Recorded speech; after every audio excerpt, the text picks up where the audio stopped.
Hello, everyone, and welcome to another episode of the Football Fignuts podcast. This is Season 3, Episode 39, and if you count all of them, that's 139. I'm Craig.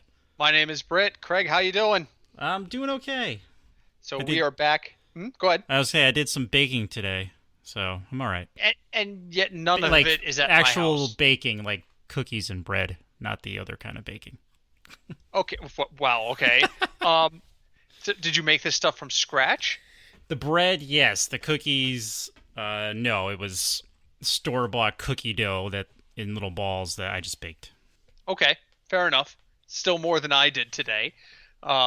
So we are back because, well, everybody's still under house arrest. We have kind of gone off schedule during this thing. Just when there's news, we cast. So I'm going to start tossing out the date for as long as we are on doing this. We're recording today on April 9th, 2020. Let's start where we always start today. Craig, what are you drinking? Today, I have a can from El Segundo Brewing Company called Broken Skull IPA. Where? That California? Are they? Or is it Texas? Texas, maybe? Yeah, that sounds like a Texas kind of name, too. Well, it's Stone Cold's this is beer. the Stone Cold beer. Okay. Yes, Okay. yes. Have you had it before? I have had it before. And you enjoyed it? I did enjoy it. I'm surprised Okay. it was actually here, honestly. Yeah, that's fair. Bush. Did you happen to notice, by the way, the announcement Two Roads is now distributing in Southern California? I saw that. They have hit the other coast. Yeah. That's impressive. They were in California for a while. They still are. Well, yeah, I mean, now they're distributing in Southern Cal. You mean Colorado? That's awesome.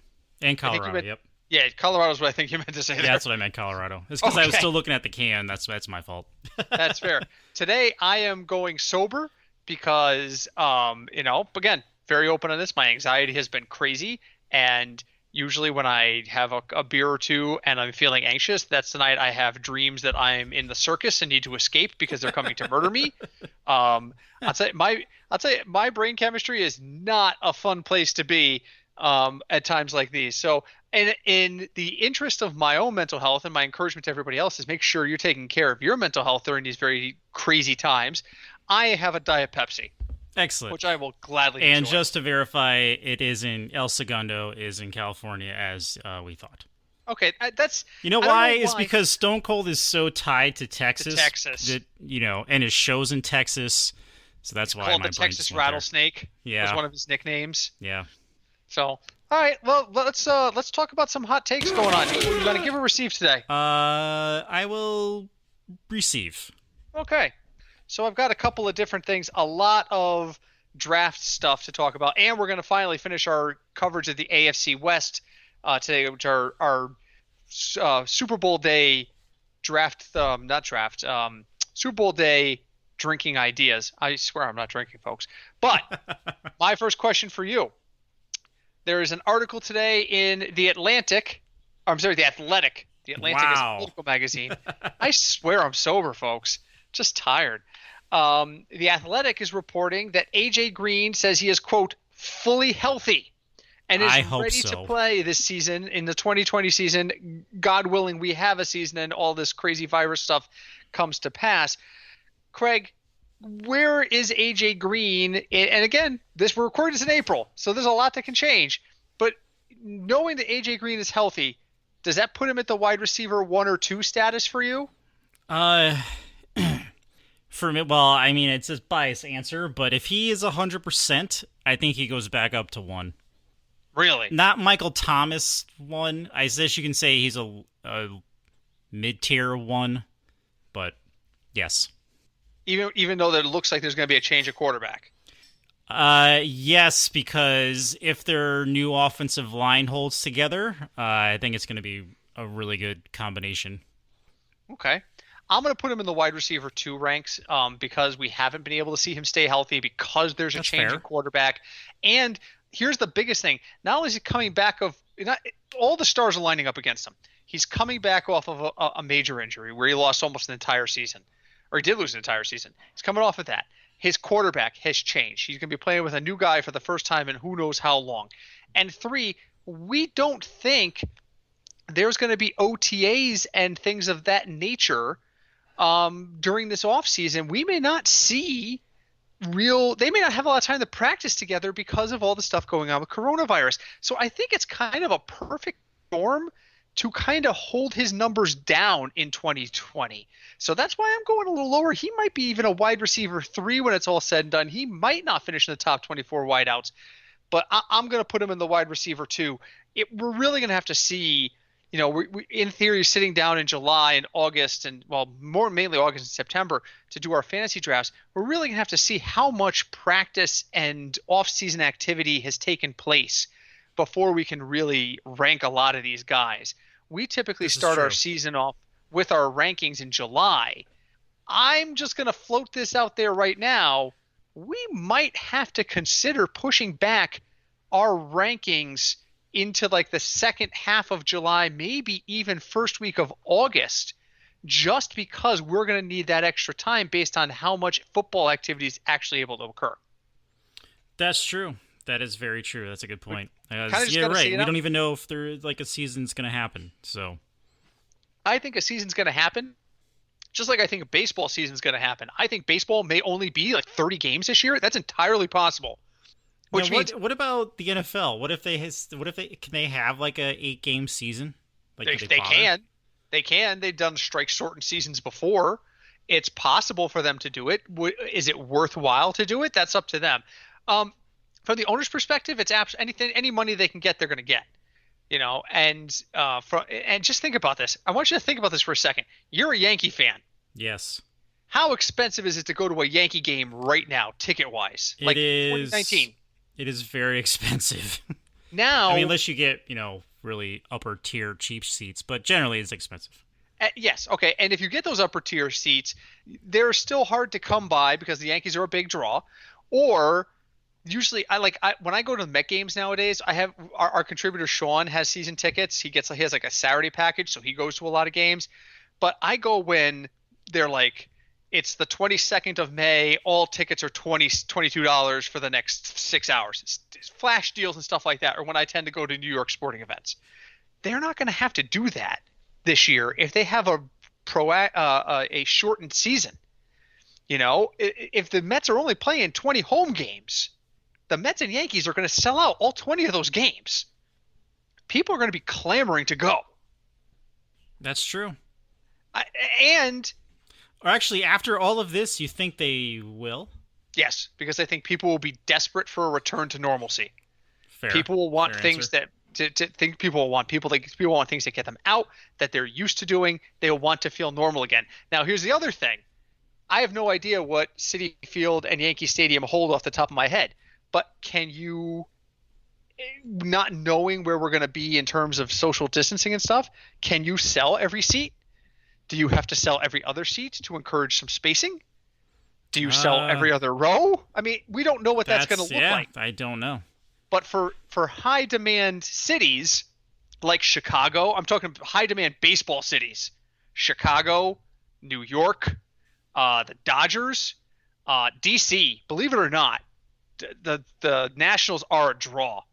That I've been to that stadium. I went to a doubleheader there. It was a rescheduled doubleheader that started at 1 o'clock on a Friday afternoon. They were going to do 2 games. There was nobody there at 2 o'clock in the afternoon. By 4 o'clock, the place was 75% full. By 5 o'clock, you could not move in that stadium. As soon as people get out of work, all they did was go down to National Stadium.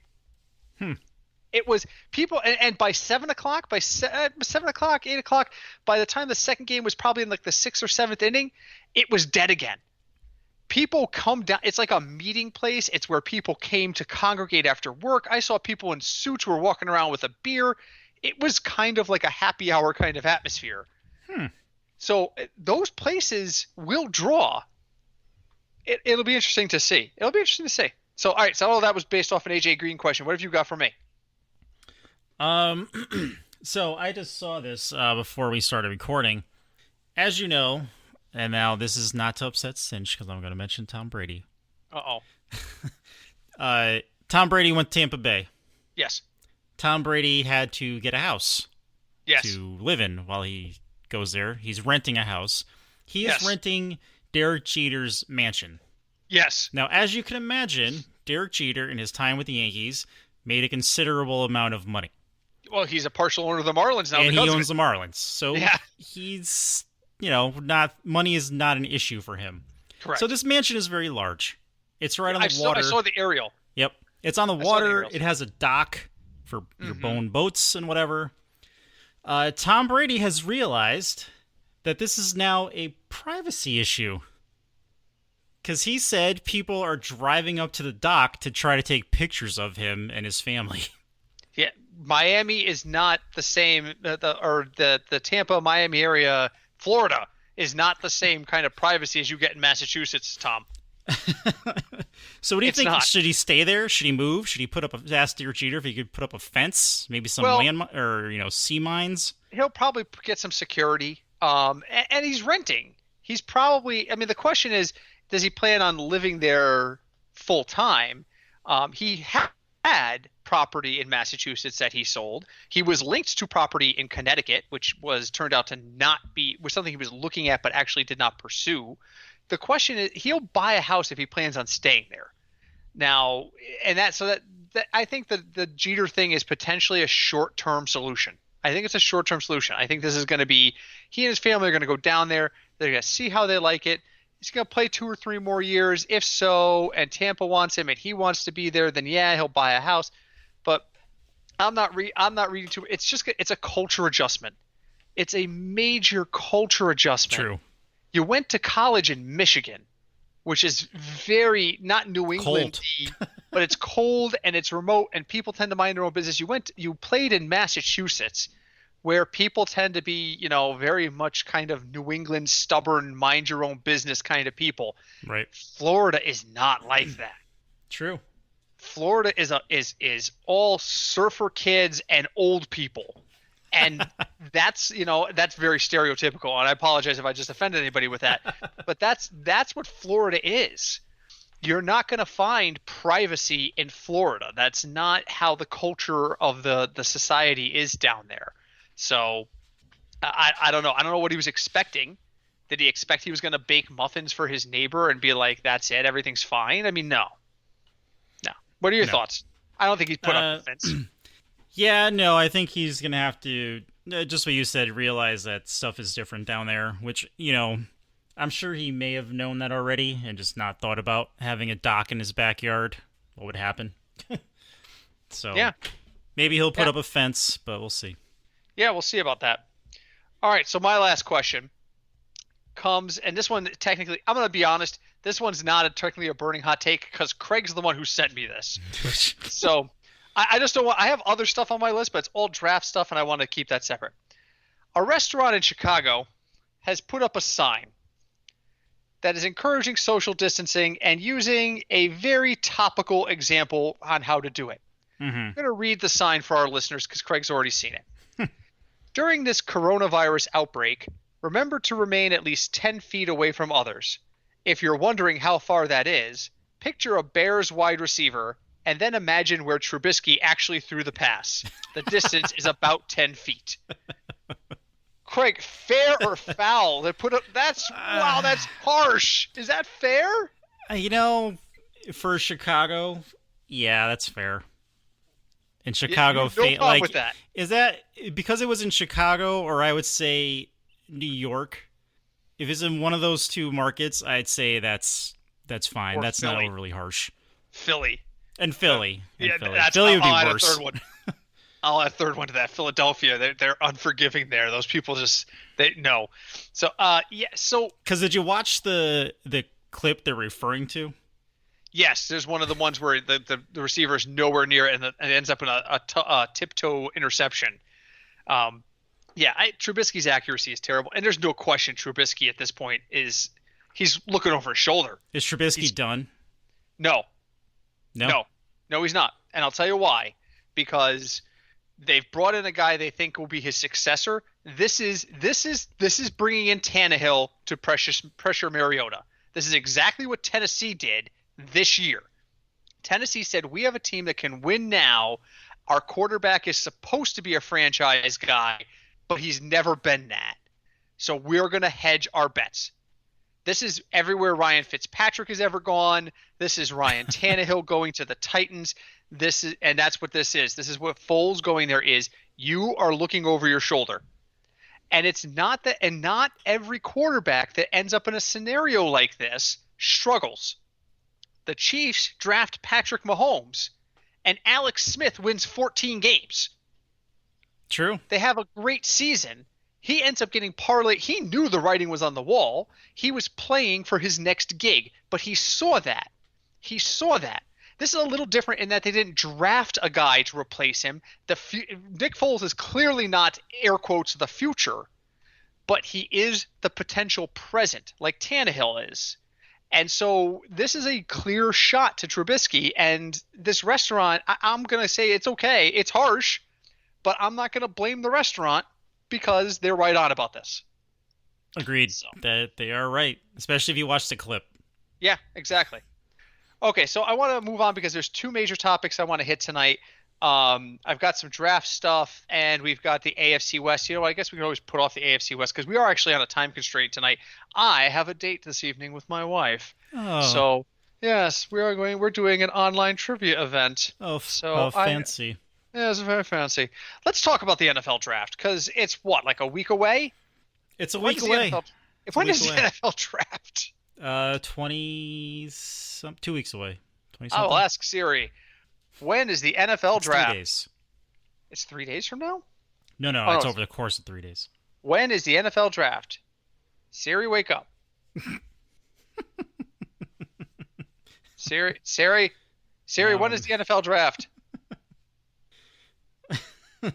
Thursday, April 23rd. I must have her on silent. So that's a week from next Thursday. So we got 2 weeks. Yep.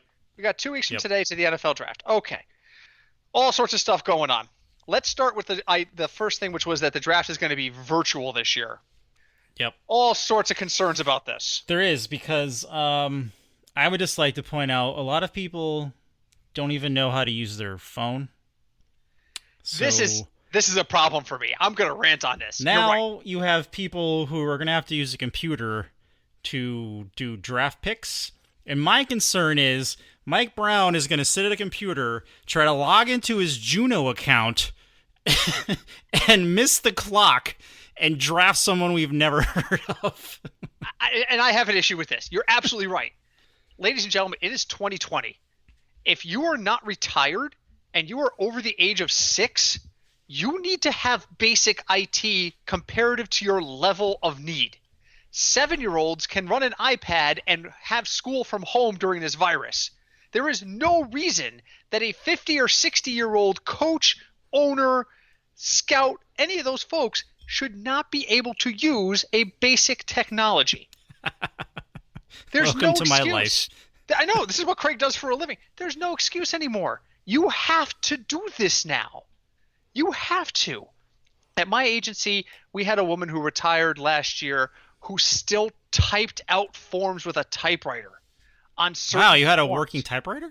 We had a working typewriter. Nice. And the worst part was when somebody finally said to her, "Why do you use that typewriter?" The response was, because the company that I'm sending stuff to still wants it in triplicate on a form that they won't provide me electronically. Wow. And so it wasn't even her. So we all, for years, we thought, my God, she just needs to get with the times. No, it was this company we were contracting with who were like, you need to send me this in triplicate. Here's carbon copy forms for you to use in your typewriter. I'm just like, oh my God, that blows my mind. John Harbaugh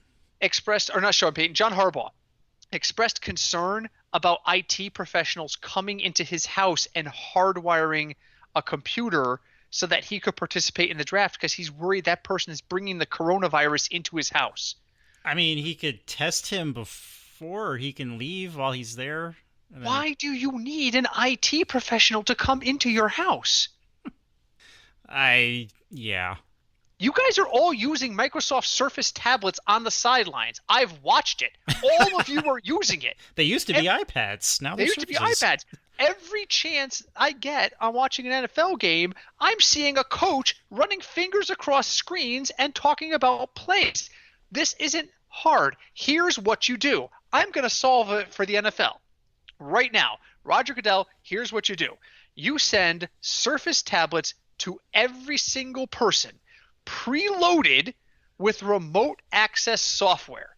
You then put a note in the box that says, "Hey, stupid, comma, turn this on and press the connect button." It will then signal an IT person who can remote in and say, "Who am I talking to? What team are you with? Hold on, I'll set up your settings." And it's done. It can all be done remotely now, folks. They can. It can all. No one needs to come into your house. You need to pick up a box off of the front step, disinfect what comes out the box, and you're okay. And then just turn it on. It could not be simpler. And that's why I don't want IT. Why do you need an IT professional to come into your house? That should be the least of your worries. You know what I'm worried about? Hackers. Yeah. Hackers. All of a sudden the draft just turns off. Or all of a sudden, whatever stream is going on, or ESPN is showing us, and all of a sudden, some kid in Texas decides it's funny and interrupts the stream and puts porn in its place. Because that could happen. It can happen. It absolutely can happen. I am more worried about the NFL managing this on their end with the tech professionals than I am the. Listen, Andy Reid said it on a remote to a radio station the other day. He's working out of his basement on his computer. He's working out of his base. That's fine. The biggest concern we should have with this is that kids are going to run in while you're doing a remote with Mel Kiper. That should be that your dog is going to knock something over while you're discussing something with a draft pick. That should be the concern. That should be a concern. The league is already. I'm glad Zach Taylor is, in his upper 30s since he has to do this. Seriously. Maybe he'll have a clue. Andy Reid is older, and he's figuring it out. John Harbaugh is younger than Andy Reid. Don't sit there and tell me if Andy Reid can figure something out with a computer that John Harbaugh can't. Seriously. You know what you do? Hire one millennial, test him, quarantine him between now and the draft, bring him into your house, do it that way. Bring in one millennial. That's it. And that could be the guy's title. There it is. Millennial. Every team gets to hire one millennial. And that's a title. Not the person, not saying they have to be a person, it's just saying that it's going to be, the Ravens millennial. And have them set up your software. And have them sit there and operate the computer while you talk on your landline to somebody about whether or not you're going to draft them. I mean, the league has already declined to add time to the pick clock. Teams have advocated for that. They are considering adding extra drafts to this pick, after extra picks to this draft. So let's flip that around. Because I think it was the Pittsburgh Steelers who said, listen, if we can't scout and we can't meet with folks face to face, maybe we should consider extending our rosters temporarily until we can. And the league seems amenable to that. I'm fine with that. No, I'd be okay with that. I think that's a fantastic idea, honestly. I really do. And the league is going to use this opportunity to do fundraising, they said. They announced that yesterday, that they're going to do some fundraising and partner with 6 nonprofits that are helping with virus relief in an effort to help out folks who are affected by the COVID virus. So I like that. I like that a great deal. So the virtual draft does not worry me. The concerns I'm having about the virtual draft and the concerns I'm hearing about the virtual draft are stuff we can overcome, folks. I am by no means a computer expert. No means a computer expert. I've seen Britt yell at his computer. If you've watched me try to work with Alexa, you know I have some issues with technology. I frequently text Craig, I can't find this on my iPhone, but I work through it. It's not going to be perfect right off the bat. This is the world we're living in. Figure it out. Jerry Jones has 12 kids. 3 of them work for the Cowboys. They're all in their 30s or 40s. One of them can set up a computer for dad. That's it. Or you know what? FaceTime with him and just put the phone off next and you work the computer. And Jerry can scream into Jerry Jones's iPhone. So, all right, more news about the draft. Yeah. Rumor on the street. Detroit is trying to trade down from the 3 pick. Really? They do not want the 3 pick. Why? Now, so the grain of salt you have to take this with is it's Ian Rappaport is reporting it. And we all know that my opinion of Ian Rappaport is that he is wrong as many times as he is right. But he does tend to report things that, he tends to be the first guy out there, and that's really why his accuracy is not as good as some of the other folks. I've said before in this podcast, Adam Schefter is my Mendoza line. You gotta be better than Schefter, which most folks are not. So Detroit trading down, so that would be the 3 pick. At that point, Joe Burrow is going to be off the board. And the consensus seems to be, although Washington has said nothing, that they're going to go after the kid from Ohio State. I think his name is Chase Young. I'm bad with the draft names yet. I'm still doing my draft stuff. Yeah, the defensive end. Yeah, he's an edge rusher. He's fast. I've seen some of the clips on this kid. I've started doing some draft prep. Yeah, there were some arguments that Bengals should draft him first, and that's a hard no. He's an amazingly talented player, but the Bengals don't need that right now. It's not as pertinent a need. I get that. So Detroit now is sitting at 3 and saying the guys we think are going to be around a little bit later. There's a lot of defensive talent and a lot of wide receiving talent in this draft. A lot, in my opinion. A lot of defensive talent. This is going to be a defense-heavy draft. There's 3 or 4 quarterbacks to watch, and clearly Detroit has no interest in them. Craig, who would want to trade up to that 3 spot to possibly grab a Herbert or a Tua or the guy Love from Utah State? Who's looking at that spot and going, let's talk about a trade, Detroit? Maybe the Dolphins, maybe the Jags. Well, the Dolphins are drafting at 4. There are, and I keep hearing rumors that they want the 1 pick, which I don't think is going to happen. That means they want Burrow. They want what's that? Burrow. Joe Burrow. Yeah, they want Burrow. That would be the only reason they want the 1 pick. But since he would have to rob them blind. So the rumor is the Dolphins would give the Bengals, because the Dolphins have they have 12 picks this year. Yep. They would give them 3 first-round picks. Oh my god! And their first-round pick next year. 3 first-round picks this year? Yeah, because they have several from trades they did. And that's including the number 4 overall? Yes. So the Bengals would be picking up a total of 4 picks, 3 in the first round this year and 1 in next year's draft, just to move down 3 spots and not get the exact quarterback they wanted. That's the rumor. Because so play it out. Miami goes to 1, they're taking Burrow. Yep. Young is going at 2. Detroit trades down. You got to think that means that someone's trading up to get one of the quarterbacks. They're either trading up for Herbert or Tua. Since he gets the other guy, would you be willing to acquire 3 or 4 more picks and go down from Burrow to Tua? Now that Tua failed a physical, no. My preference would be Herbert. But if Herbert goes at 3 because Detroit trades down. True. If Herbert's sitting there at 4, if Detroit doesn't trade, Detroit's not taking a quarterback. Neither are the Giants. And neither are the Giants. The Giants at 4? No, the Giants are at 5, right? The Giants are 4. Dolphins are 5, I think. All right, so Giants are taking a quarterback. I don't think Detroit is looking at a quarterback yet.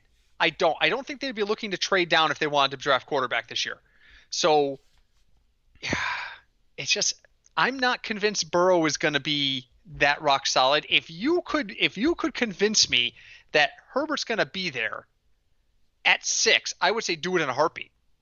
Because I would do it. Yeah, that would be extremely hard to walk away from, to give up the first pick, and you get back 4 first-round picks. And still get the position, a quality player at the position you need.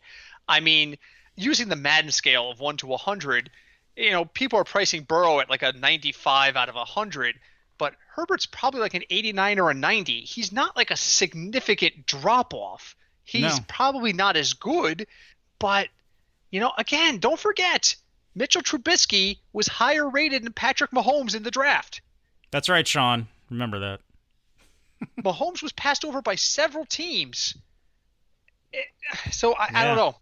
And that led me to the next thing, which is the Tua thing. So Mike Lombardi is now reporting that there is an extensive injury history, which has been, shoved under the rug because it didn't cause him to miss games. According to Mike Lombardi, who, if you remember, you're sitting there saying to yourself, that name sounds familiar, but who the hell is Mike Lombardi? He worked in the front offices of 4 or 5 different organizations, and now he has a podcast and he does scouting. He knows a lot of people in the industry. He's reporting that there were 2 wrist breaks, that his Ow. wrist broke in a preseason, had to be reset, but they were able to secure it and he was able to play through it. And then it broke again later that same year and they reset it again. Was it his throwing wrist? I have no idea. It did not specify which wrist. He's right-handed, right? I think maybe it said left wrist. Yeah. I think it said left wrist, which would make a lot of sense. I can't imagine you would break your right wrist and be able to play without like some sort of significant, extension to like mechanical thing. So he's putting out there that the problem isn't that Tua got hurt, is the problem is that Tua's been getting hurt, and that because he has not missed games because of these injuries, that It doesn't count. that didn't have to be reported. It didn't have to be reported because he was never scratched. So Alabama supposedly, Alabama, right? I got the right school. Again, I'm not a college guy. Tua went to Alabama. Yes. Okay, thank you. I just want to make sure I'm getting it right. The college game is beyond me. Is beyond me. I went to UConn, folks. Talk to me about basketball when you want to talk about college sports. But they're saying that there's a significant injury history here, and it's starting to come out, and now the Dolphins are starting to rethink their strategy. So I'm hearing from you the Dolphins are inquiring about the 1 pick. Maybe do the Dolphins stand pat at 6 and end up, is it 6? They're 5. The Dolphins? Yeah, I should have this in front of me and I don't. I apologize. The Dolphins right now are at 5. 5. The Dolphins take Herbert at 5? I mean, they could. I think it sounds like a better fit. I mean, this kid obviously has some exceptional skills, but Because no one else really needs a quarterback other than the Bengals. I mean, the Redskins already have 5 quarterbacks on their roster. oh, there is another. Oh, there is another. There's actually 2 other In the top 5? number 6. Oh. I just pulled up the draft order. It's just because I need it. The LA Chargers absolutely are looking at a quarterback if one of those guys is still there. And I think they're banking on it because I think they're thinking like we are. The 1 pick is going to be a quarterback. The 5 pick is going to be a quarterback. The Dolphins and Bengals both want a quarterback, but the Lions, Giants do not. Oh, and the Redskins do not. So as a result, one of those 3 will drop to us, and I think the Chargers are absolutely thrilled with whichever name of those 3 drops to them. I don't think they care. I don't think they can be really picky at this point. I'm sure they have an order, but in their minds, it's best available. It's got to be best available. If all 3 of them are there, which means if I'm the Giants or the Lions, this is where that whole rumor about the Lions trading comes in. If I'm the Giants or the Lions, trading down looks really good. Because if I'm sitting there, like, let's see, other teams that might be looking at quarterback, cough, the Raiders. They are, folks. What about the Jags? The Jags are at 9. Carolina is at 7. Are they looking to draft their future in this draft? Who's there? Bridgewater? Where? Is that who went there? To Carolina. Yeah, he went there. Yeah, Bridgewater ain't your long-term solution. But is Tyrod Taylor the solution in LA? No, absolutely not. I don't think so. If they think so, then God bless them. Maybe they're the professionals, and they obviously are working with this guy. They know more than we do. I don't see it. So the Detroit Lions, I think, are genius to let this float out there. Because if I'm the Raiders, if I'm the Jaguars, I'm on their phone. You know who else should be on the phone to them? And I don't think they have the capital to pull it off because, again, and I know Cinch and Adam would have a fit if I said this, but I'm going to say it. The New England Patriots should be on the telephone.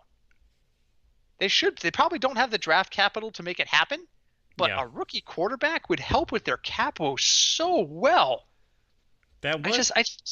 I just think it's something they could do. It's something they could do. But we'll see what happens. I don't know. I'm way down on Tua. What is your thoughts on this? So so we obviously Because Burrow's a at couple one. years ago, I started following college football a little bit more. And two was really talented, but after that hip injury, it was like if you were to watch it, it was really bad. So I'm And now impressed we're learning he's more. yeah, I'm impressed he's come as far as he has, like with his rehab. Hmm. Uh, but now all this other stuff is coming out about him being broken, and I think that's really gonna hurt his. That's definitely gonna hurt his value of where he gets picked. He's still gonna get drafted, but I don't think it's gonna be as high as originally people thought. So there's four names that I keep seeing out there, and they're Burrow, Herbert, Tua. I'm never gonna try Tua's last name. So I'm never gonna get it. And this Love dude. Um, Dude, love. no, not dude Love. This guy. What is his name? Mike Love? No, isn't he? Is Mike Love? Isn't he one of the Beach Boys? Maybe. NFL draft QBs. All right, here we Mike go. Love, defensive end. No, no, no. He's not a defensive end. He's a quarterback. The Oh, guy I'm thinking of is a quarterback. oh, that. What the hell I'm is not he? sure. Oh man, can I sort this list by just quarterbacks? You cannot. Jordan Love. There it There is. you go. Jordan. His name is Jordan. CBS has him only one notch behind Justin Herbert. They have Herbert as the 18th best prospect in this draft, and they have Love at 19. He is right there. So my question is this, and it's just for they have Joe Burrow as the number 2 overall prospect. They have him behind Chase Young. They have Tua at number 5 overall. So it's Burrow, Tua, Love, and Herbert. Obviously, Burrow's the one everybody's talking about, right? Right.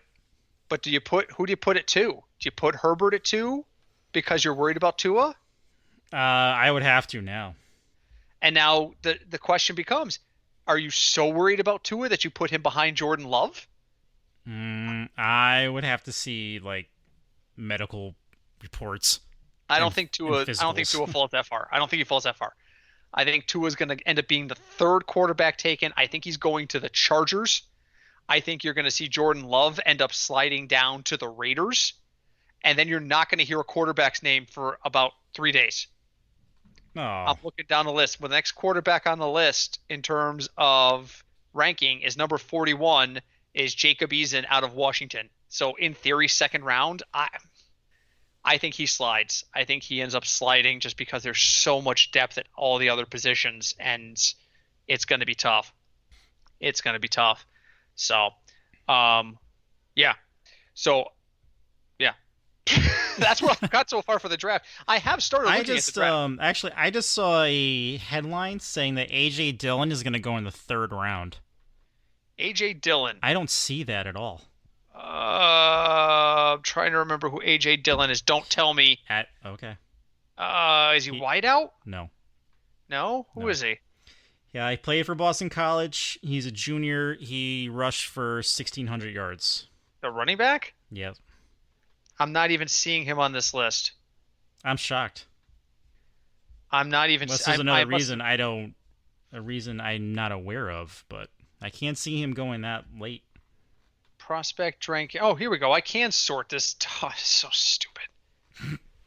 No, no, I don't want all. Oh, CBS. Why Now do you you're take? witnessing Brit with technology. This is CBS's fault.